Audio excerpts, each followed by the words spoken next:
문재인 대통령이 전진 배치한 국가정보원 차장급 3명은 이른바 대북통으로 꼽히는 인사들입니다. 특히 박선원 제1차장은 참여정부에서 꾀주머니라는 평가를 받으며 남북 정상회담 성사에 일조했던 인물이라서 임기 말 종전선언 추진에 속도를 내기 위한 인사라는 해석이 나옵니다. 나연수 기자입니다. 문재인 대통령이 임기를 6개월도 남겨두지 않은 시점에 박선원 국가정보원 제1차장, 천세영 제2차장, 노은채 기획조정실장을 임명했습니다. 이른바 대북통이자 국정원 내부 사정에 밝은 인물들로 정부 후반기 안정 속 개혁에 방점을 찍었다는 게 청와대의 설명입니다. 특히 참여정부에서 대통령 통일외교안보전략비서관을 지낸 박선원 1차장은 과거 정동영 전 통일부 장관에게 꾀주머니라는 평가를 받았던 대북 전략가입니다. 2007년에는 당시 국정원 3차장이었던 서훈 국가안보실장 등과 남북 정상회담을 물밑 추진했습니다.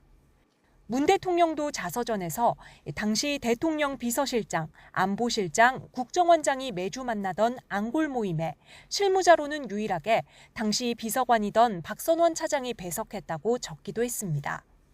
박 차장은 또 서훈 안보실장의 국정원장 시절 외교안보 특별보좌관을 지내기도 했던 만큼 청와대와 국정원의 직접 소통을 강화하며 종전선언 추진에 힘을 실을 것으로 보입니다. 최근 한미 양국이 종전선언 문안 조율 마무리 단계에 들어섰다는 점도 속도전 해석에 무게를 더해줍니다.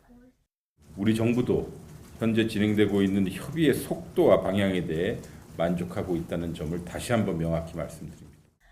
청와대는 그러나 현재로서는 통신선 복원이라는 징검다리 하나만 놓여 있을 뿐이라며 신중한 입장을 유지하고 있습니다. 특히 당초 종전선언의 모멘텀으로 거론됐던 내년 베이징 동계올림픽에서 종전선언을 하겠다는 구상 자체나 목표를 가져본 적이 없다고 밝히기도 했습니다. 종전선언에 대해 북한은 여전히 모호한 반응이고 미국이 베이징 동계올림픽에 대한 외교적 보이콧을 검토하는 등 미중 갈등도 변수로 남아있기 때문입니다. 국정원 인사만으로 종전선언 논의가 속도를 낼 거라고 보긴 어렵습니다. 다만 지금으로서는 종전선언이 결코 포기할 수 없는 목표라는 정부 의지를 확실히 보여주는 인사라고는 해석할 수 있습니다. YTN 나연수입니다.